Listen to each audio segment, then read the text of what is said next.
Stop. Regarde ça.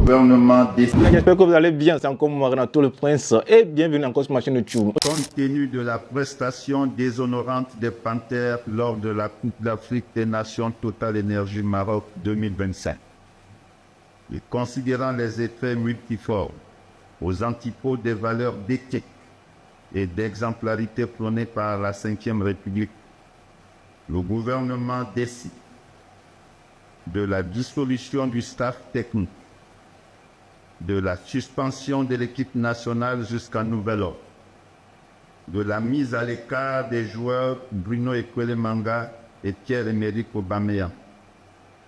Par ailleurs, le gouvernement invite la Fédération gabonaise de football à prendre toutes ses responsabilités. Faites à Libreville le 1er janvier 2026. Je vous remercie. Stop.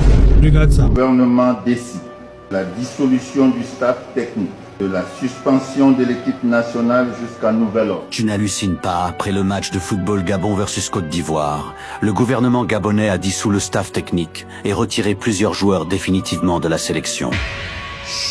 Ça va tellement bien se passer. Bonne année 2026 les gars. Malheureusement l'année commence mal pour l'équipe gabonaise. Après leur défaite d'hier contre la Côte d'Ivoire, le staff technique a subi une dissolution et certains joueurs ont été mis à l'écart des Panthères. J'ai vu passer ce communiqué qui parle de suspension, de mise à l'écart des joueurs, de dissolution totale après la CAN. Et honnêtement, faut respirer un peu. Le football, c'est pas un tribunal militaire. La Côte d'Ivoire, pourtant championne aujourd'hui, a déjà pris des 4-0, des humiliations publiques, des soirs où on voulait éteindre la télé, dormir. On n'a jamais jeté les joueurs à la mer. Et Dieu seul sait qu'on aurait pu le faire. Le problème du Gabon, ce n'est pas une question de punition spectaculaire, c'est une question de construction, de continuité et surtout de lucidité. Le football africain ne progresse pas avec des décisions émotionnelles prises à chaud. Ça progresse quand on fait un vrai diagnostic. Pourquoi ça n'a pas marché? Où est le projet de jeu? Est-ce que les joueurs sont bien utilisés? Est-ce que le staff est cohérent sur la durée? Virer tout le monde après une CAN, ça donne l'impression d'agir, mais en réalité, ça fait reculer. C'est comme casser la télé parce que le film était nul. Les joueurs comme Aubameyang et Ekwele, qu'on aime ou pas, font partie de l'histoire du pays. On peut préparer la relève sans humilier les anciens. Le respect, ça compte aussi dans le sport. Conseil CEP aux autorités gabonaises, calmer le jeu, protéger l'institution, travailler avec la fédération et surtout laisser le football au football. Parce qu'une CAN ratée, ça se digère. Mais une gestion dans la colère, ça laisse des cicatrices pendant longtemps. Mais oh, les pères là au Gabon là-bas se fâchent vite. Les pères là se fâchent. Hey! C'est que vous partez une compétition. Tout le monde vous fouette d'abord. Donc tout le monde vous massacre. Donc vous avez mal que tout le monde vous a massacré. Quand vous avez l'intention de rentrer même Yara. Donc l'intention n'est pas encore arrivée au pays. Donc l'intention. Mais oh, on suspend tout le monde. On vous chasse. On chasse Aubameyang. On chasse le coach. On chasse qui là. On chasse le ministre. On suspend l'équipe une fois. Merde. Tout ça même c'est les Ivoiriens. Parce que oh, ils vous menez à même de 2 buts. Laissez même gagner un match. La Tanzanie s'est qualifiée avec 2 points. Laissez même gagner un seul match. Pour l'amour de Dieu. Vous avez égalisé tout jusqu'à... Vous avez battu. Maintenant, vous avez mis les Panthères dans le problème. Vous avez mis les Panthères dans Ramba maintenant. Sinon, vraiment, il y a qu'au peuple gabonais. Ça fait mal. Ça fait vraiment mal. Nous-mêmes, on est passé par là. Heureusement que le 9 majuscule, par Sam, son excellence, le président Samuel Eto'o est là. Il a pris les choses en main et il connaît le travail. Hein? Il a toujours raison. Si on partait là-bas avec Mabrice, sinon on est rentré comme ça. Eh les Comoriens, si vous voulez gagner les prochaines CAN comme la Côte d'Ivoire, regardez cette vidéo. C'est un premier avertissement. Si prochainement, vous partez pour unir le pays comme vous l'avez fait, vous resterez au camp au minimum. Vous resterez pendant le temps de la durée de votre service militaire. Les gars, cette vidéo, c'est une dinguerie. Ça, c'était la Côte d'Ivoire à la CAN 2000. Ils sont sortis au premier tour, ils ont fait une CAN dégueulasse. Ils se sont mangés le service militaire. Voilà comment la Côte d'Ivoire est devenue une grande nation du foot. La plupart de ces joueurs sont des professionnels et évoluent dans de grands clubs européens. C'est une dinguerie. Le pouvoir des militaires n'en a cure. Il a promis de remettre de l'ordre dans la maison ivoirienne. Et quel meilleur exemple. C'est un premier. Les footballeurs peuvent maintenant regagner leurs clubs respectifs. Certains se précipitent à l'aéroport pour sauter dans... Voilà comment la Côte d'Ivoire est devenue une grande nation du football avec des Yaya Touré, des Didier Drogba, etc. Service militaire si vous humiliez le pays. C'est une dinguerie absolue. Il n'y a qu'en Afrique que tu vois ça. En tout cas, force à mes Ivoiriens. Et maintenant, les Comoriens, vous savez comment faire. Les joueurs, ils vous humilient, ils mettent pas un but. Service militaire. Alors à ma grande surprise, après la décision du président gabonais de suspendre l'équipe gabonaise pendant un temps indéfini à cause de l'humiliation qu'ils ont subie à la Coupe d'Afrique des Nations, je vois énormément de gens choqués. Je comprends pas pourquoi vous êtes choqués. Que des gens qui ne soient pas d'origine africaine soient choqués, soit, je conçois, c'est presque jamais arrivé en Europe, je crois même que c'est jamais arrivé. Les gens d'origine africaine, vous jouez à quoi en fait? Vous êtes trop occidentalisés là. Normal. Oh. 0 victoire, 3 défaites. Humilié. Le peuple humilié, le président humilié, la sélection humiliée, c'est normal.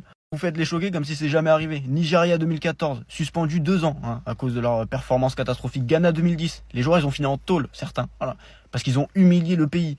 Togo, pareil, suspension. Bon, c'était à cause d'une attaque terroriste, mais ça a duré un certain moment. Le Cameroun a subi ça.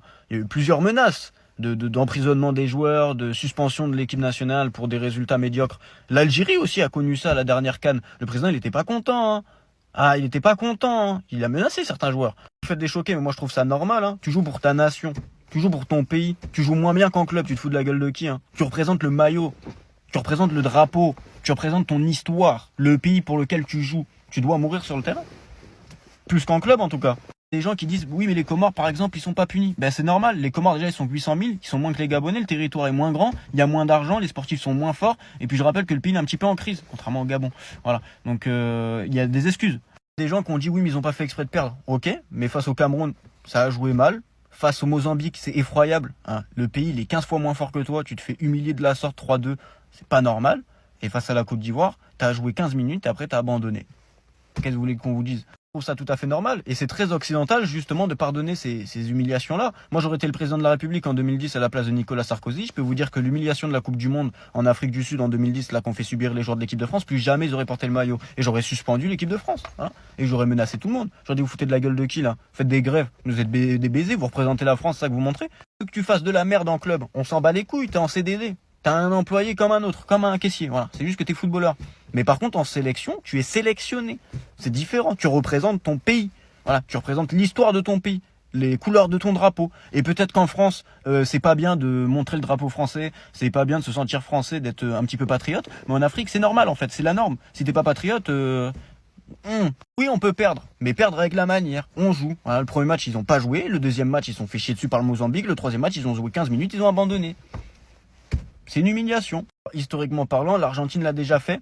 Voilà. Le Mali l'a déjà fait. L'Algérie, du coup, on en a parlé.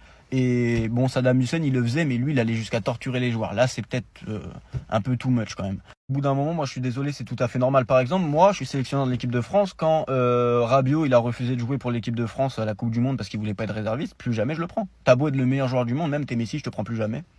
Tu respectes ton pays, sinon bah, tu te casses, tu vas jouer pour un autre. Et cette même mentalité-là pour les gens d'origine étrangère qui choisissent leur pays d'origine en dernier recours. Voilà. Par exemple, le fils à Zidane voulait l'équipe de France. Non, t'es pas fort. L'Espagne, non, t'es pas fort. Oh, l'Algérie. Moi, je suis sélectionneur, je te prends pas. Hein? C'est quoi ça? On est des roues de secours, nous? Arrêtez d'accepter l'humiliation nationale, c'est tout. Voilà. Il y a des gens qui peuvent être d'accord, il y a des gens qui peuvent ne pas être d'accord, mais en Afrique ça fonctionne comme ça. Et les gens d'origine africaine qui sont choqués, c'est parce que vous êtes trop occidentalisés. Hein. Les gars, c'est une dinguerie. Je viens de voir que le gouvernement gabonais a décidé de suspendre jusqu'à nouvel ordre l'équipe nationale du Gabon, suite à, comme il a dit, à leur performance déshonorante à la CAN. Donc parce qu'ils ont perdu leurs 3 matchs. C'est pour ça, en fait, face à la Côte d'Ivoire, là, hier, là, ils se sont donnés à fond comme ça. Ils se sont donnés à fond comme ça. On dirait même que c'était des lions. C'est pour ça.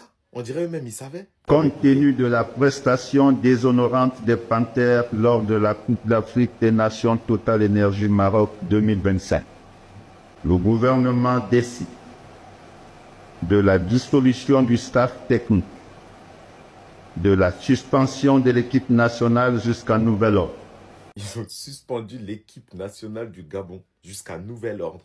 Donc ça veut dire jusqu'à nouvel ordre, on ne sait pas. En fait, là, on ne sait plus jusqu'à quand on va revoir le Gabon, là, en fait. Donc parce qu'ils ont perdu leurs 3 matchs. Il y a des équipes aussi qui ont déjà perdu leurs 3 matchs. Il y a des équipes aussi qui ont perdu tout court. Ça arrive. Moi, je trouve que la décision, quand même, elle est dure. Après, bon, c'est le choix de leur gouvernement. De toute façon, on ne peut rien dire. Mais je suis choqué.